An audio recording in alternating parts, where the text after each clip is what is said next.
43. 42. 41. 40. 39. Number 1. 39. 38. 37. 36. 35. 34. 33. 32. 31. 30. 29. 28. 27. 26. 25. 24. 23. 21. 20. 19. 18. 17. 16. 15. 14. 13. 12. 11. 10. 9. 8. 7. 6. 5. 4. 3.5. 3. 2. 1. Hey, Rocky, you want to see me pull a show out of my hat? Nothing up my sleeve. Presto.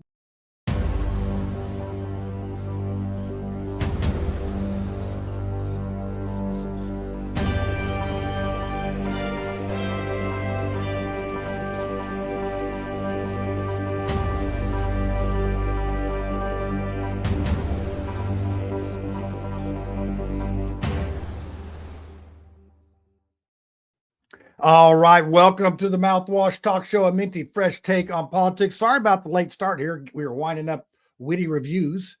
He was going over his stuff and chop, chop, dig, dig. That's what he does. He's one of the, he'll do live research right online. I'm not that nimble, to do those things. But that's why I have such a spectacular panel of Brad, Lucy, and Tiffany. And we have great guests too. So I can't carry a show by myself like some of these professionals. But we do have a good show for you. Got Greg Meriweather coming on. Now, I got to say a shout out to Greg because I called him I think this morning because Ashley Grogg was supposed to come on. We were going to talk about liberty, medical freedom and things and some of this Eli Lilly tentacles that go into the politics. We were going to talk about that. But she has such a bad cold that she was afraid she was going to be coughing the whole time. So we're not going to have that. We're going to have her back on, looks like January 6th is what. So next week we have Nathan Roberts coming on. His twin brother is Nick Roberts. So that'll be interesting. He's going to talk about his project that he has. And then January 13th, look at this. We got a whole lineup going here. January 13th, we're going to have Andrew Ireland. So stay tuned for some good shows coming out. Now, the January shows are going to be coming to you from the Chateau de Mars Hill South studio down near Orlando because January 2nd, I'm out of here. I got my kids coming here to stay at the house to feed the chickens and all that. I'm going to be in Orlando. And one program note, I'm going to start another show, ADHD, like I need more things to do. This show is going to be church reviews. So you know that Dave Portnoy does the pizza reviews. I'm going to do church reviews. So we're going to be down there for a couple months. I'll give it a try. I'm going to go do some church reviews. I don't know if I can do as good a job as Dave Portnoy, but it's going to be cute. I've come up with some little things on that, but yeah, we got a lot of stuff going on. Another program note. So Rob Kendall's got a little deal going out in Brownsburg. He's trying to get signatures. Well, hey, I know something about getting signatures. So he said he's going to be at the McDonald's today from 11 and 12. So I was working over in Plainfield, which is right down the road from Brownsburg. I zipped up there, had a conversation with him. We're going to have a little meeting this Friday to talk about stuff. I don't know what we're going to talk about, but we're going to talk. So anyway, a lot of stuff going on. Merry Christmas and Happy New Year and all that good stuff. 'Tis the season to be jolly. But I'm going to go ahead and bring on our guest now. Let's see if I can get Greg on here. Hello, Mr. Meriweather. How are you this evening? Hey, what's up, brother? How you doing? You are that. What's that? Robert Palmer, sharp dressed man. My wife asked me, has he always been this cool? I don't remember him dressing this cool before. I said, man, not enough O's and cool for the guy. He got a hat collection like your shoes, honey. I mean, yeah, so anyway, I got a lot of hats. You got to wear a lot of hats. You have the ADHD a little bit like I do. Absolutely. Just got to keep on bouncing. You got to have 10 things going on or you feel like you're not doing nothing. That's real. So, how are you doing tonight? Man, I'm good, man. Just the holiday season is upon us and a lot of things happening in Indy. 2025 coming to an end, 2026 on the verge. So, yeah, right now I'm pretty good. Yeah, well, I know we got Martin University. We got a new county council president. I know that's both of those items are Right on your hot list there. That's on your Christmas list of naughty and nice, right? That's funny. I just talked to somebody about that, about the whole new council president thing. So yeah, that's an interesting topic. It seems as there are only a couple people on the council. Well, I they've guess. been around for a while. I was going through my David Hampton memories today. Oh wow, Deputy David Mayor came, Hat. yeah, he came to our art center and he said, "Any questions?" And I asked him, "Hey, what do you think about the TIFF?" And he didn't know what a TIFF was. So I'm just saying, that's yeah. So okay, I'm going to put you on the spot here. Who is in your opinion the best deputy mayor Hogsett has had? I'll answer. Don't Go say ahead. Who do you think? I think Jeff Bennett. Jeff Bennett. I mean, as far as he covered for him a lot. What about Angela Jones? Okay, I don't know her. I never met her. I don't think. Maybe one time. Maybe I don't know. So yeah, you can go with Angela. You can go with that. Angela. Yeah, not Tom. No, not gonna make. Not Cook. No, not Lauren Rodriguez. No. Yeah. Okay. Not Judy Thomas. Let's stay positive. Okay. So one more thing, quick. We have Andrew Merkley. You know that name, correct? Oh yeah. He's in charge of more stuff. Do you find that interesting? If he's the brainchild that had the idea to put all the homeless folks in the Crown Plaza and the Wyndham at the tune of about $6 million. Yeah. Because if we have COVID money, we got to spend it like we're drunken sailors. So, but now they put him into more in front of more. So, isn't that how it works? I think our mayor just does a great job of empowering incompetence. Most people that are in a position of a leadership typically try to get people who are brighter, smarter, a little more innovative because it helps them look good. Our mayor does the direct opposite. So I'm not used to seeing him, go and seek people who are good thinkers. So I'm not surprised. We got Robert. He says, "Hello, who is this guy?" This is Greg Meriweather. He's a local guy here. I like to say we're both troublemakers in the area sometimes. I mean, we can't really tell a lot of our friends that we know each other that well because our street cred will diminish and those type of things. But we've had some good conversations about the same things. I think I could say this safely about both of us. Robert Malicki, is that his name? Yeah, he's up from northern Indiana. He's okay. What's up, Robert? He's not privy to a lot of the local stuff. So, but you know what? You can translate this local stuff we have going on right out across the universe, right? Yeah. All right. Well, I see Tiffany's ready. But now we have Lucy. As you know, she's got a gaggle of kids and she's cooking some food for them. So she's going to be 10 kids, Jeez. Oh yeah, I know. Okay. And There's nothing wrong with that. She's going to be like our voice of reason. You won't see her on thing, but all of a sudden I'll say, "Hey, Lucy, what do you think?" And then we'll have a voice. This will be like an angel coming on the show. Okay. So, but once she's got a little more sass than any angel I know. So I'm going to go ahead and bring on Tiffany and wait, I'm going to catch her right when she's fixing her hair and Brad. And look at that.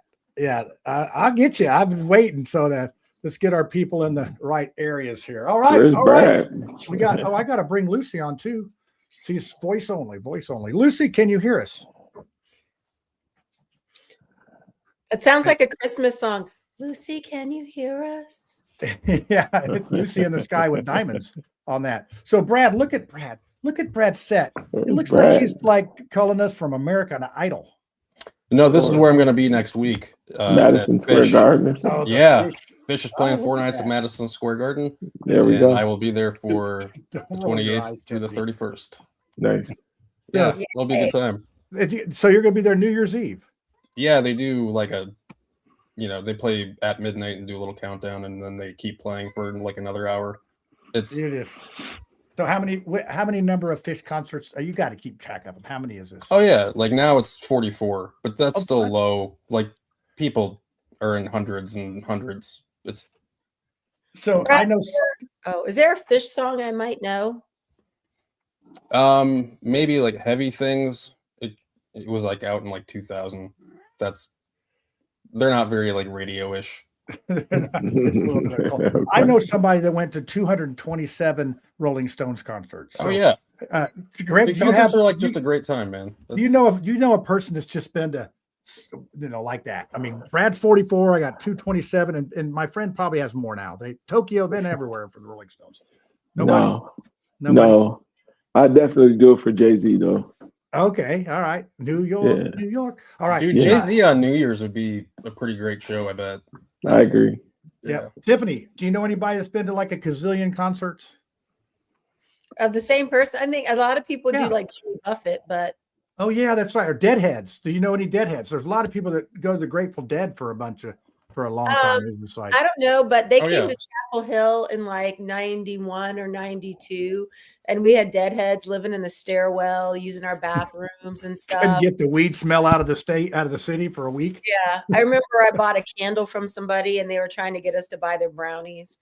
They were So just sharing. Stay away from that, They stay were away. sharing the things with you. So- you know, So they No, were I sharing your things all right, I'm gonna, with you. I remember buying a candle, but it was kind of interesting just because like they were really all about the bathrooms and the showers in the dorm. So it was kind of funny. so Wait, this time can I want to. Oh, Oh, go ahead. I was going to say, if you do have some questions, I'm going to try to pay attention to the chat tonight. And we're going to get into some stuff about INDY politics. Brad, you're from Alexandria. Tiffany, you know some INDY politics, but we got a few things going on here in the city. And, you know, and Greg, correct me if I'm wrong, but you are a graduate of Martin University. Is that correct? No. Oh, okay. No. Oh, I thought you were. Take out no. I'm a graduate of Marian University. Oh, there's a Oh yeah. it started with M. It started with an M. Yeah, Okay. we're growing, not closing. Yeah, that is. Is Martin University closing? Martin University is currently closed. Yeah, I know. It just sort of snuck up on us. First they said they were going to slow it down, and then. So, so one of the things I really wanted, and I made a phone call, I think in January this year, I really wanted to be on the board at Martin University because I think that they have a very unique value proposition.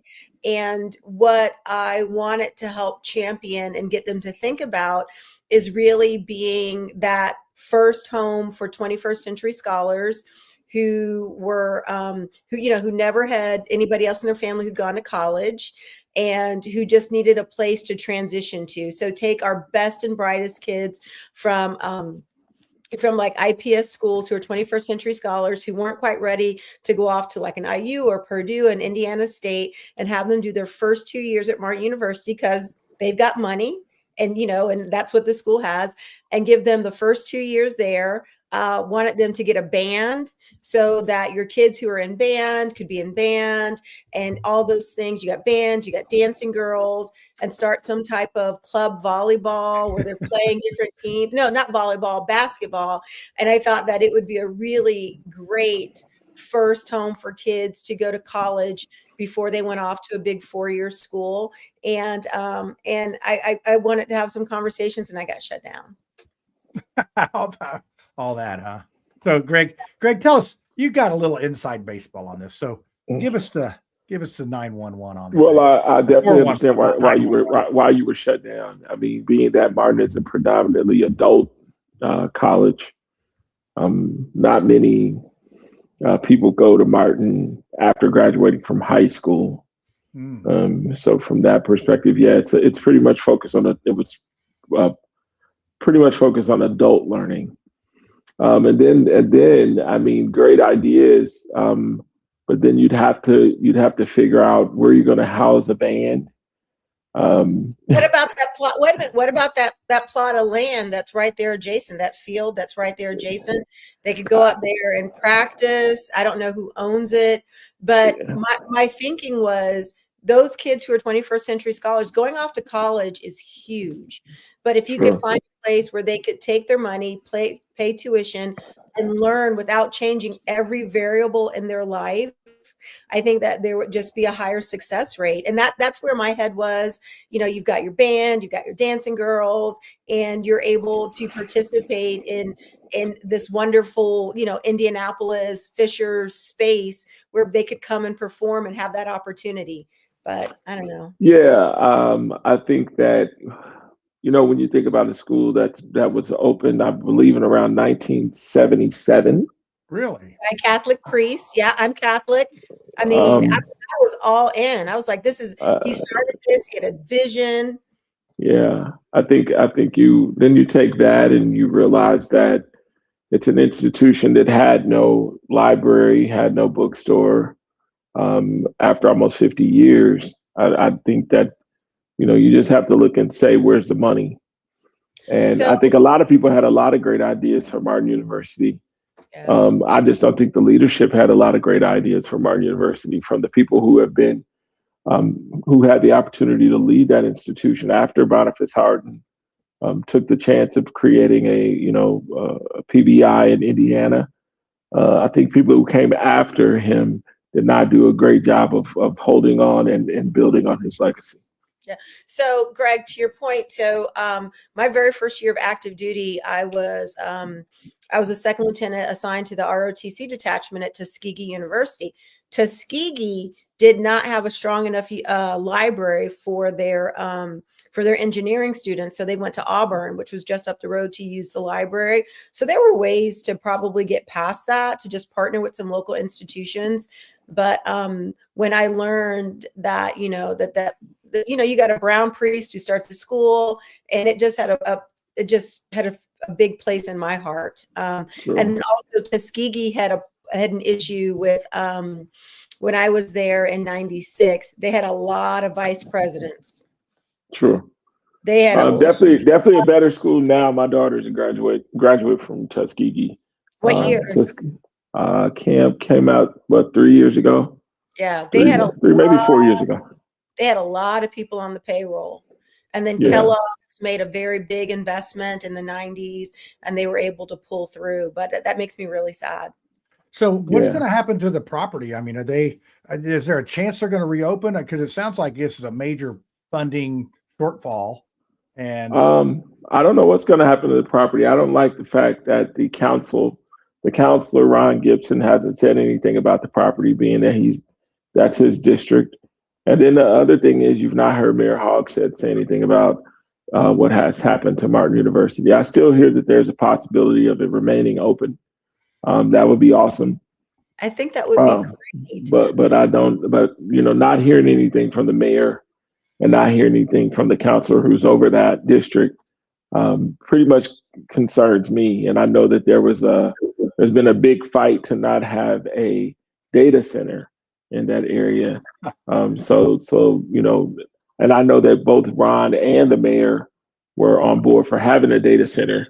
And so for me, it's kind of concerning that they're not saying anything about Martin closing, but I know that they're advocates for a data center. Yeah, if you didn't follow social media, you wouldn't know. I mean, it was a blip on the news channels. It just sort of came and gone.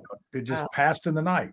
But this was my thing, Greg. I know that Martin focused on adult learners, especially I think moms and women and stuff like that.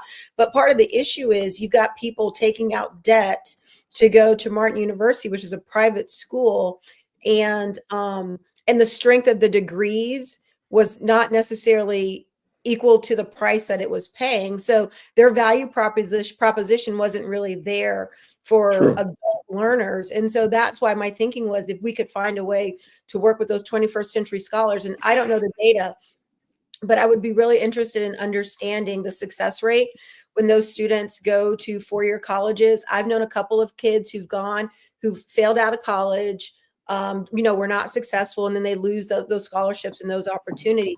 So I just really think that to my knowledge, Martin was a 4-year. Yeah, Martin is a 4-year, but kind of thinking I think that if you are able to really hone in on those 21st century scholars, those kids who have a free ride, you have a free ride to college. More than likely, your parents didn't go to college. You don't have family members who've been to college, and being able to be in Indianapolis, take classes someplace and stay at home. Once you change every variable in a college student's life, there's more opportunity for failure. And just being able to live at home for 2 years, work on your education, and then transition out. That's just my head was. I'm really, really sad. Well, I think some of the problem is that there's so much competition. You got UIndy, which used to be Indiana Central. You got IUPUI, which now is Indiana and IU, Purdue. yeah. Now it's IU. It's IU Indy. IU Indy, but there's still a Purdue part of it, I believe. No, it's all gone. Okay, well there you go. So even Purdue couldn't make it, and then you have Marion University, which used to be Marion College. So all those Butler. I think Butler, yeah. My mom and dad went to Butler in the 50s. But you have to if you take it, and Butler's a great school. They're all really great schools. But sometimes if you are not academically ready for college, you're any college, any high school, your top, 5-10% of kids, they're going to be fine going off, packing their bags and going to school. But there are other kids who just need a little bit more support. And it would have been great if Martin could have come alongside some of those students. You got your 100 Black men, just really using Martin University as a secondary education resource. Yeah, but hey, Tiffany, the world needs bricklayers too. So hey, Yeah, but the thing is, John, if somebody has given you a lottery ticket for a free college education and you don't have the resources around you, you don't have the support network, you don't have the coaching. So one of my high school interns is a 21st century scholar, and he's a great kid. But you know what his homework is in my real estate internship? Is I need him to read 10 pages a day about any topic. I need him to read 10 pages a day. I'm teaching him time management. I'm teaching him that when you go to college, you need to be, you think of it as a job from 9 to 5. You're either in class or studying. And then after 5 o'clock, if you're going to work, you can work then. If you're going to be involved in an activity, teaching him time management, teaching him to look at a calendar and say, I have a test on Thursday, the 12th. I need to start studying a week beforehand so that I can be ready for that. So those are some of the skills that, people need for college. And, I think Martin might have missed an opportunity to really help children in their college, help high school seniors transition to college. All right. I'm ready to shift gears. I know that somebody I think Spiro put something in there about a casino in Indianapolis. We'll get to that, but let's talk about the shakeup in the city county council and, Vop Osley, who is loved and hated by some and hated and loved by some. And what's your thought on that? Is this just a posturing to run for mayor? Because he's still going to be on the council, but he's just not going to be in charge of it. Yeah, he's up in the grandstands. Yeah, selling the popcorn or eating the popcorn? I don't know, but I think that he's preparing to run for mayor. I know that there had been some polling that went out here in Indy with himself, Annette Johnson, and Andrea Hunley, all planning to run for mayor. I think that Ryan Mears will probably throw his name in the hat. And then, whom I don't know who on the. What about Hogshead? I mean, I talked to him and he said, "Oh yeah, I'm thinking about running again." He's got all the money. He's got all the money. He's got like $4 million. I think this is what I think about the money. I think that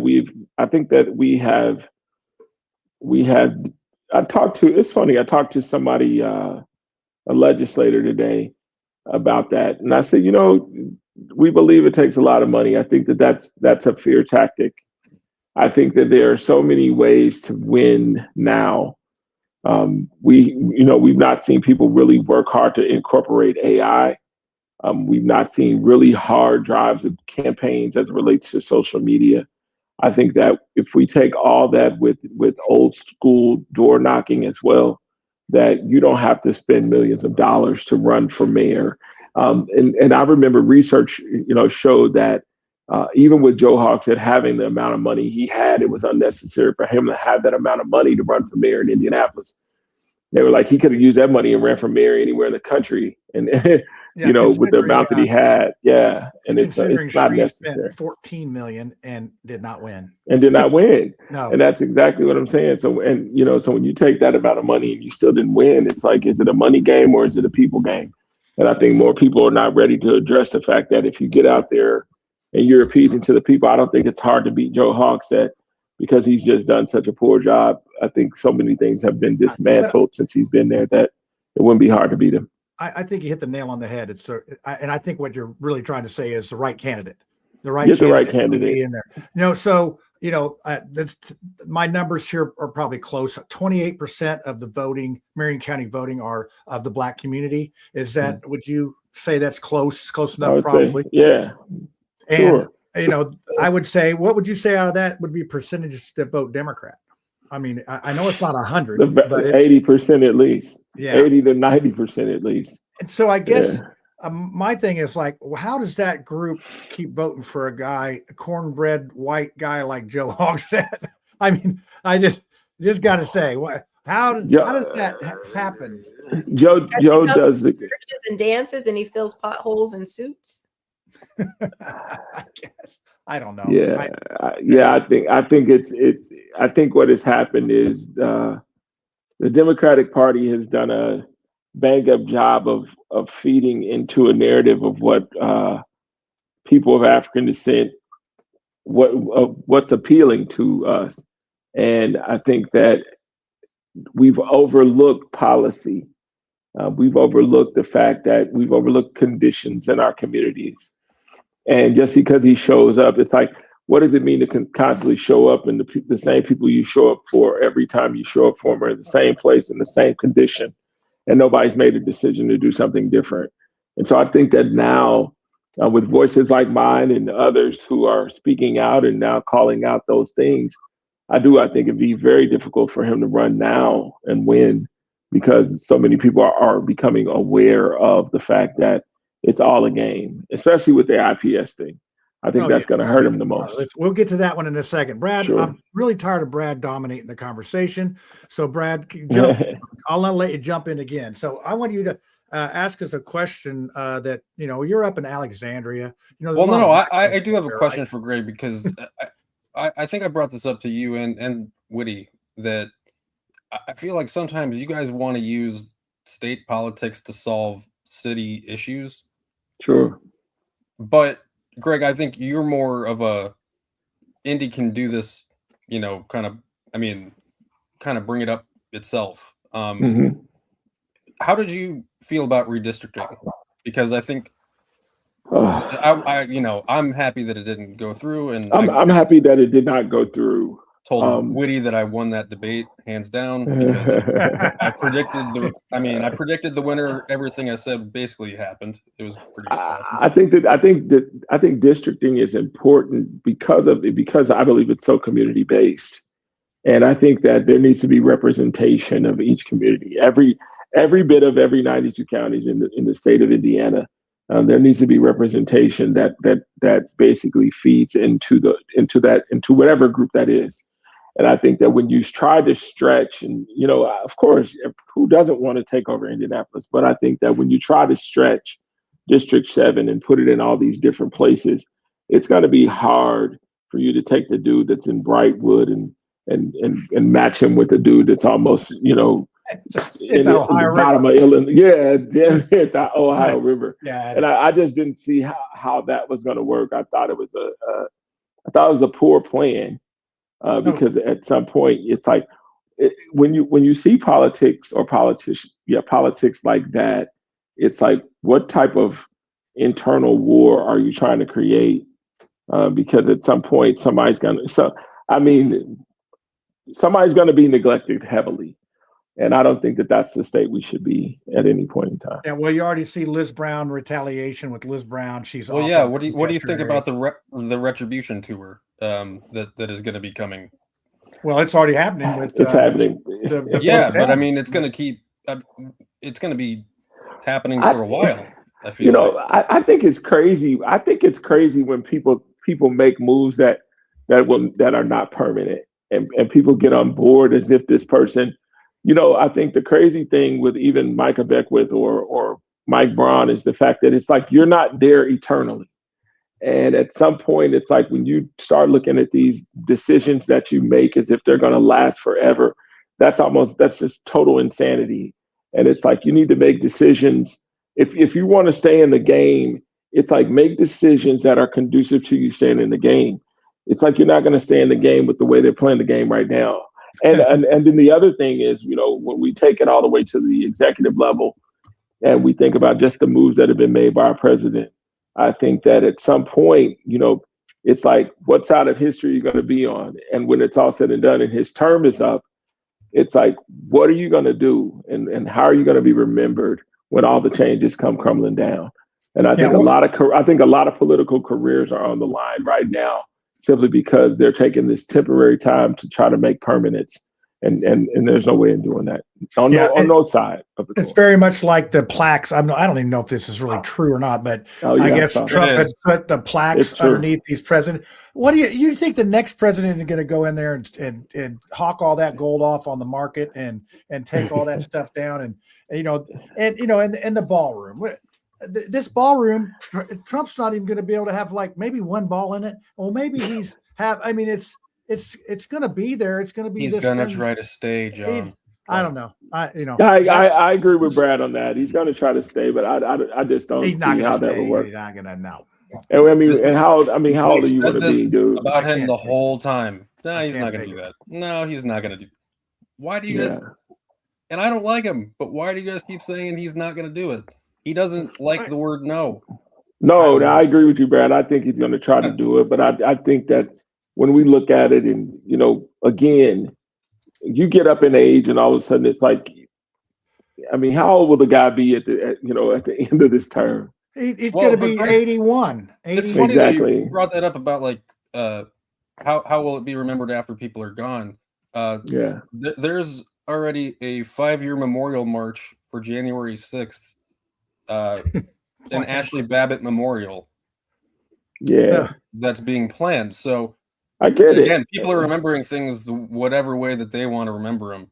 Sure. And I think that's how and it's gonna but how the hell is that? But I think we're under that kind of umbrella though, Brad. I think that we're under that we're under an umbrella of ignorance to where where that's being promoted and all types of behaviors are being promoted. So I think that right now, is it okay, fair?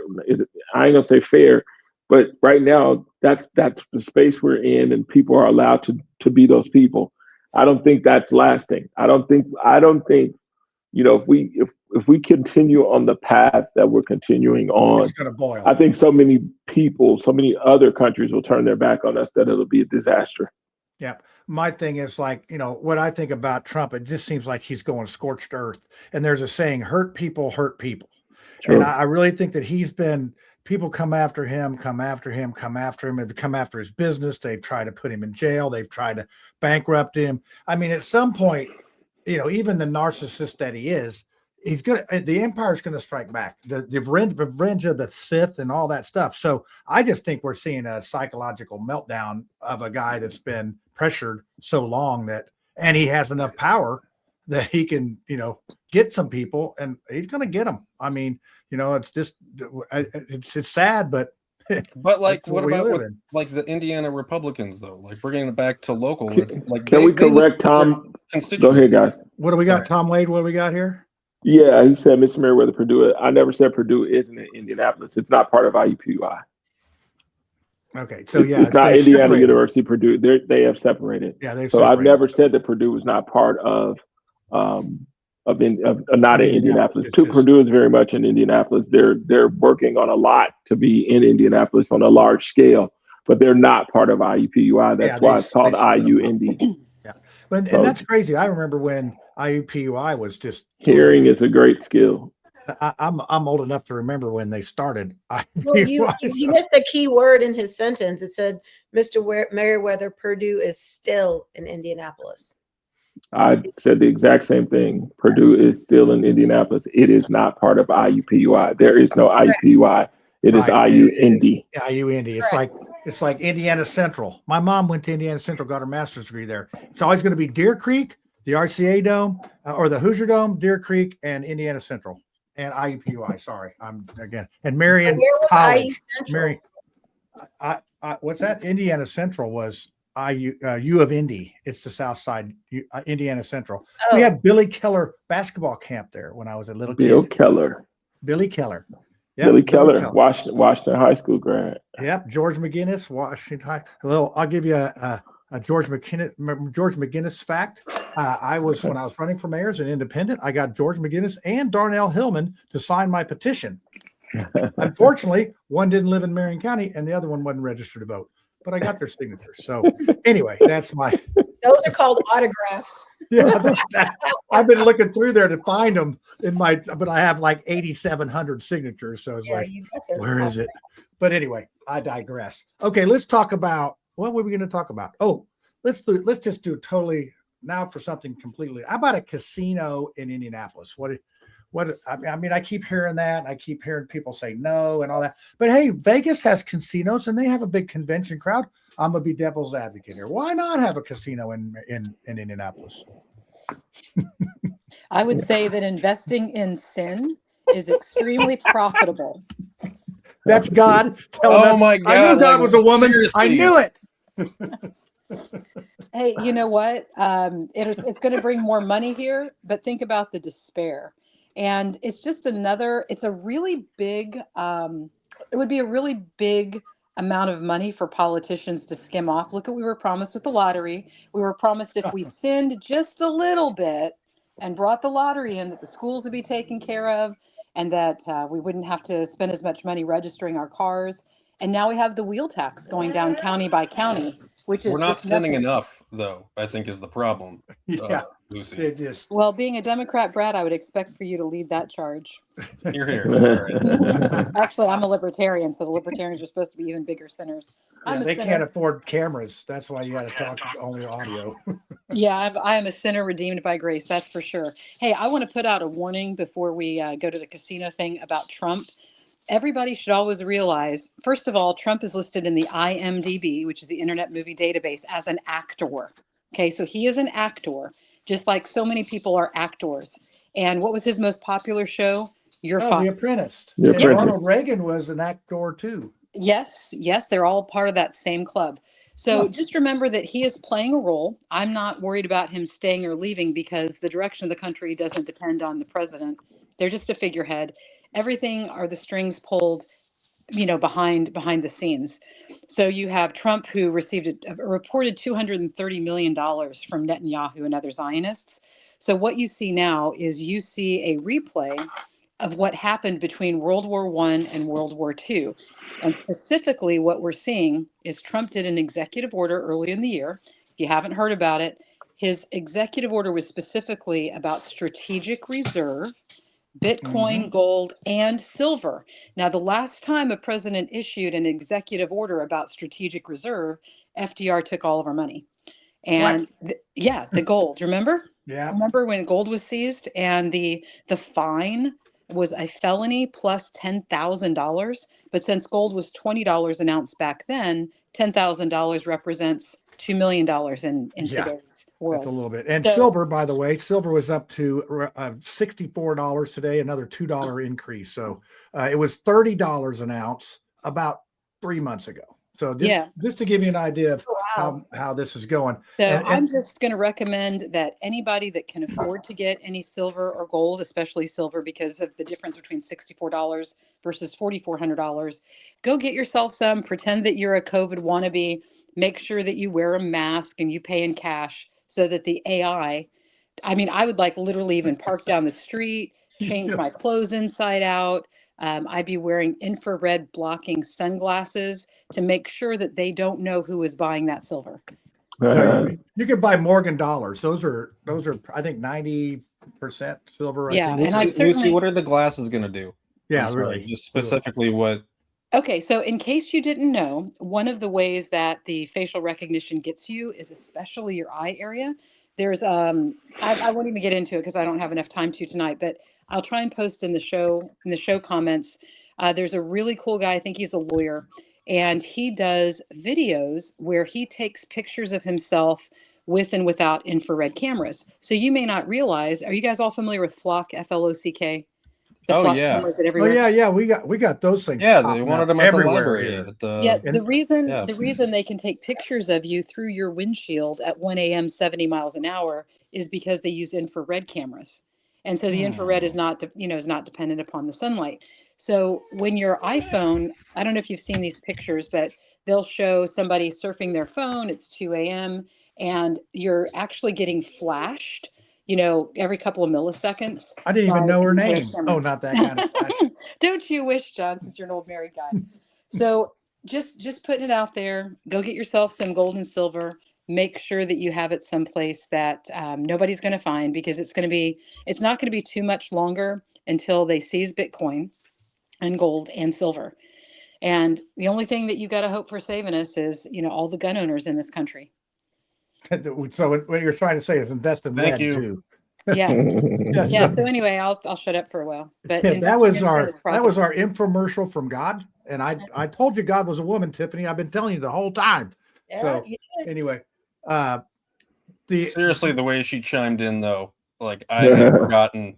Yeah, she was stealthy on that, but so we talk about these issues and Bitcoin up and down. I mean, I think Bitcoin was up to $118,000 a Bitcoin, and you hear that story about the guy that gave somebody 20 Bitcoin to bring him a pizza back 10 or 15 years ago, and that Bitcoin is worth $900,000 or something like that for taking a guy a pizza, because it was a joke.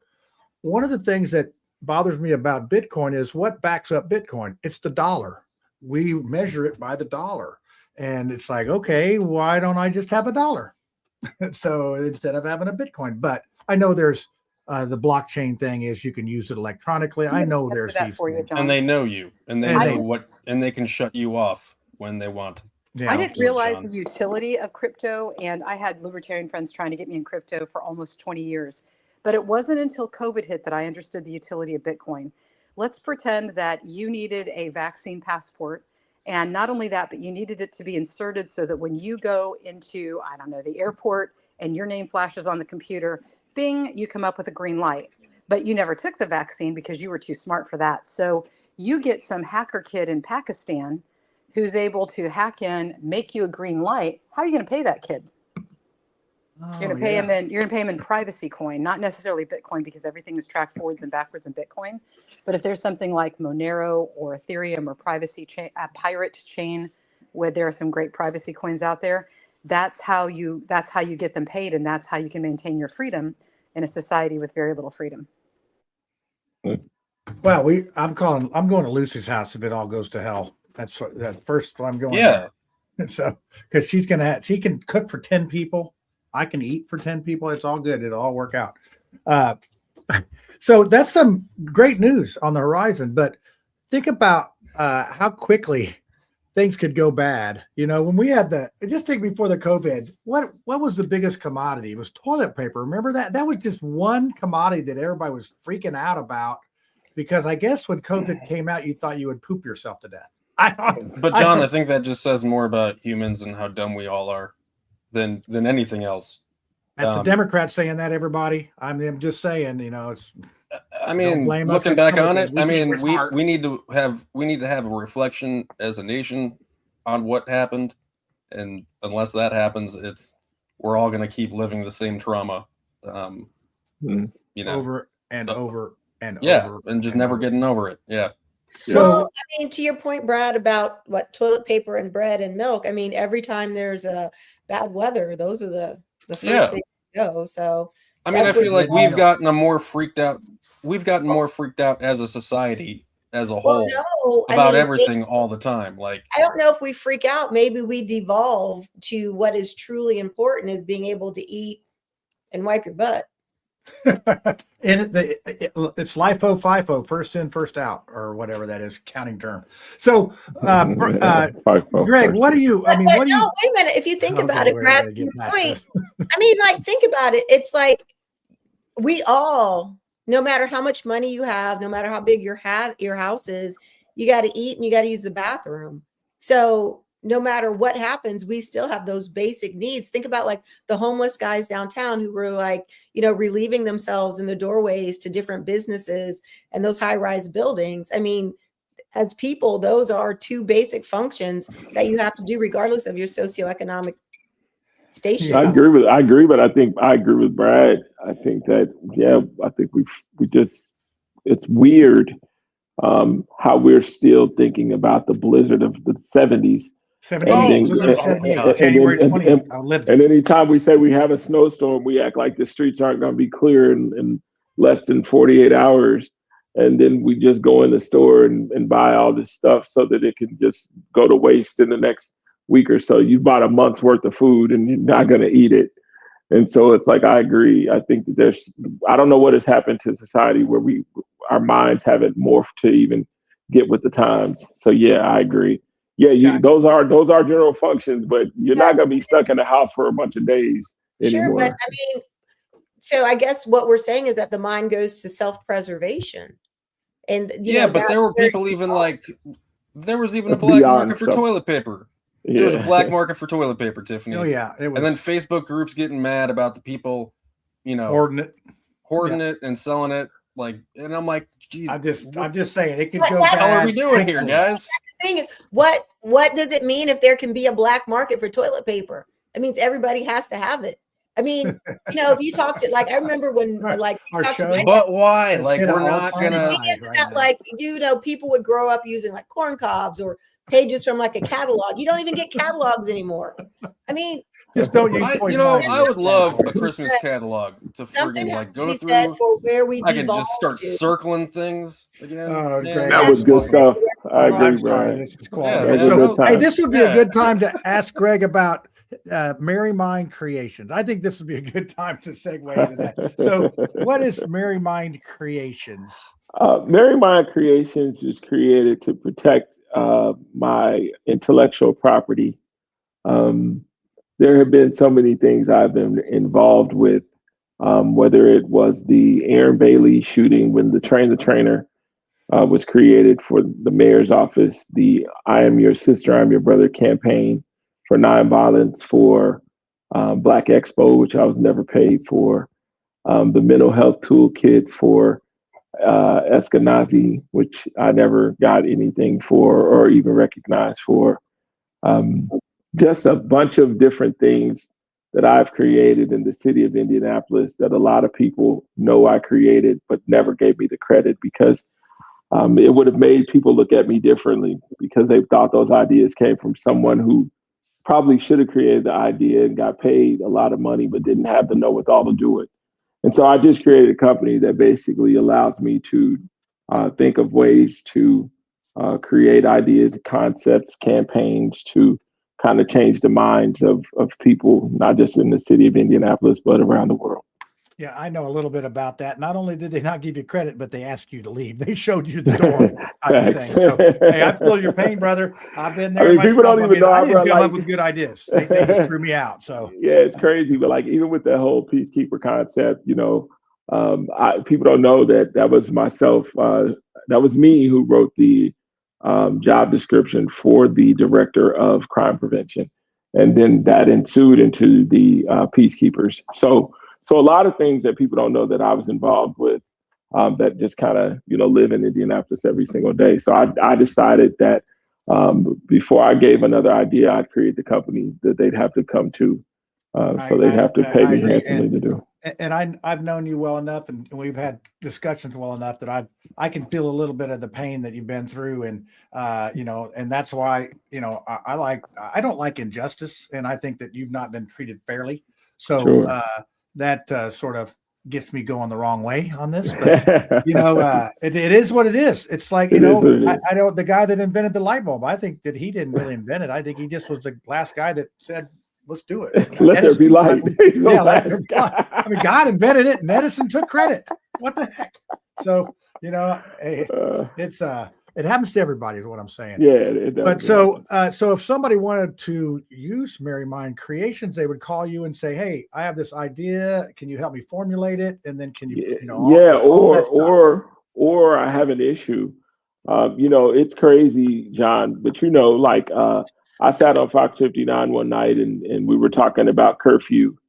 And I just said, I gave the story of being in Chicago and on a Sunday and trying to cross the street without having the walk, the thing that said walk. And a cop was blocks down the street and used the system on the car to tell me to get back on the curb.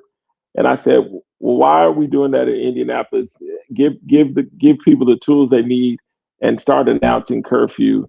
I said, wherever the cars are within the downtown area, start announcing curfew on the PA system for IMPD. And next thing I know, it's rolled out. And then they say that they've been doing it forever. And I'm like, that's a lie. Because I was the first strategic initiatives liaison. So, and I know that didn't exist. So it's those things that, even to this day, I have to be really wise about the ideas that I give because I've seen them all put into play the minute I give them. Yeah, well, that's like. But yeah, I can be called for anything. If you got an issue and there's and I go over it, I'm sure there's something that we can come up with and try to solve it. Yeah, I know we've had a couple of discussions of the nature like that down at AJ's. Yeah, absolutely. It's fun. You have nice, fun places to discuss it too. So absolutely. Well, it just we're going to see what Indianapolis does because I think we're definitely at a crossroads. We are not in Indiana like the new slogan they're trying to route. This is definitely a crossroads, and that's good and that's bad because a lot of drugs move through this area because we go north and south and east and west. There's 70 and 65. So John, they got it all. They've been blowing up boats left and right. There's no drugs. Okay, let's just calm down. It's fishing. Trump's going to win the war. They're going drugs. after the bluefin tunas. It's terrible. I'll tell you, those bluefin tunas, we got to get them. They're past the limit of bluefin. I love tunas. how people believe that those videos are real, but then piss on the moon landing. That kind of blows my mind. Those little tiny bowl men in the toilet and they're blowing them up. Is that what you're trying to say? Well, it's yeah. I mean, you're just accepting it. Okay, we'll do this for the last topic. We got a few minutes left here, and Lucy, do not come in at 9:59 and with a big topic to blow the show up for another half hour. Okay, so don't try it. Let's talk about the Venezuela. Let's talk about that right now. One of the things I've noticed is, we've been blowing up these boats for a little while now. That's really starting to come into the public. I find it odd that we already have people out protesting for Venezuela in our country. Do you not find that odd? That we already have sort of a Palestine sort of a demonstration already going. I mean, is it just me or is that sort of odd? I mean, I think the demonstrations, I haven't noticed a bunch maybe, but the ones that would be against the U.S. would probably be because, we're kind of just stealing their oil and blowing up the drugs. Yeah. I get it. We're boarding ships, which apparently you can board a ship. You don't have to just blow the shit out of it. Yeah, I would like to have one of those motors. I mean, come on, those motors are like $30K each. They got 5 of them on there. I don't know the math on that, but that's a lot of money. Yeah, no, that's the way to go. That is the way to do things. 1.5 war. I mean, I can see me going down the White River with a 300 horse Merc. Man, dude, I wouldn't do that. They'd profile. You would be blown up in like a day, man. They'd never take me alive. I'm a pirate. I would hit the Emmerichsville Dam and famous crash. Last words, John. This is going to be horrible. I know it. Well, it's one of these days. I'm 64 and I'm just that close to snapping daily. No, so but yeah, don't push me. We're stealing oil ships or oil. Yeah, we're up to 2 now. 2 of them. And did Trump actually say that Venezuela took land from us or something, and we have to get? He was playing Monopoly with them or something, and they took Park Place. I don't know. Oh, that's bad. But where the hell did this even come from? Usually you can see countries becoming our you can see countries becoming our enemy for a while, and then all of a sudden Venezuela just pops out of nowhere. Yeah, just out of nowhere. Just let's just start blowing up some boats. I wonder how this is going to impact their chances in the World Baseball Classic this March. Let's see. They're in Pool A, I believe. I mean, that's. I wouldn't mention the water. At the game. Oh man, I bet there's going to be protests at the game. Yeah, I wouldn't mention water around Venezuela right now. Okay, just pools, oceans, whatever. Dude, nobody likes water wherever they live. Wherever they live. All right, hey Greg, we're going to give you the final word here because we're going to stop this show at 10 o'clock and all that. And I appreciate. I just want to say real quick, I appreciate you coming on last minute. I knew that you would be. I know that. First of all, INDY Politics behind us that's going on is very interesting right now. So give us a word on where you think INDY's going to be going in the next 2026? Give us a projection for 2026. I think this has been a very revealing year. A lot of stuff has come out. A lot of old ways have emerged. But I also think that, I hope that 2026 is a year where politicians get back on board with listening to their constituents. And then the other thing is, I think that, we're probably at a crossroads of some sort to where who we're trying to be. I think that, this is going to be a tough year, but we're going to have to figure out who we are as a country, because I think right now there's such a great divide that's happening, and it's happening at the top. And hopefully that this is a year where, some people start making some better decisions and really figure out where we're going forward. Also, man, I just think, also with 2026, as far as Indiana is concerned, I think we made some headway, but I agree with Brad. I think there's going to be a tour that comes back around about this one, and it's gonna be a big battle. But when it's all said and done, I just hope some people stay strong and do what's right, because I think we made the right decision on redistricting or not redistricting. So I just think it's going to be a very interesting year, man, especially in politics. So we'll even though we don't have a mayor's race, buckle up. We don't have a mayor's race. We don't have a council race. We do have reps and some senators that are going to come up. And on the redistricting thing, I think the bright spot is this: Indiana doesn't look like we're a bunch of hillbillies like people like to think. New York Times came out and said they started this best state of the year. Yeah. We are the best state of the year according to the New York Times. And look at Brad's jumping for joy. Yeah, up there. Man. But honestly, that's the silver lining in the cloud. If you want to look at the whole debacle, we still got a lot of work. We have a lot of work inward. We did the right thing on redistricting, but and I'm so proud of that. But sure. I really do think that it's going to be us having to keep, sharing our voices with our elected officials. Yeah, because I really think that it felt like it had an impact on redistricting. Like they didn't have a choice not to. I agree. It was a little you had a perfect storm of inter-party conflict and voter outrage and just stupidity. And they done it last June if they were going to do it. I mean, there's a lot of things that were. You can say it wasn't the message, but it was like the people came out, like they decided what they wanted. Yep. So hey, we can look at that. We have that going. All right, you can catch Greg on the Facebook. He does the lives on there. He'll get on and you got to watch it. He gets some people riled up. I know it's fun to watch him do that, and I like it when he says, "I'm not going to do this anymore." And a week goes by, and then next thing you know, Greg's like, "Man, I couldn't take it anymore. I couldn't take it. When people get quiet, I get loud. I get that. I got the itch myself, and I know we all of us we keep doing our thing. So, all right, everybody. Hey, thanks, Greg. We will. We appreciate you coming on. It's been great. Thanks, Brad, and hey, Lucy. Thanks for lending your voice. Thanks, Greg. And that was Tiffany, fun, man. Thanks as usual. Hey, man. Happy holidays to everybody and your family. Merry Christmas. Happy holidays. Merry Christmas. Happy New Year's. Same to all. Peace out. Coming. Peace.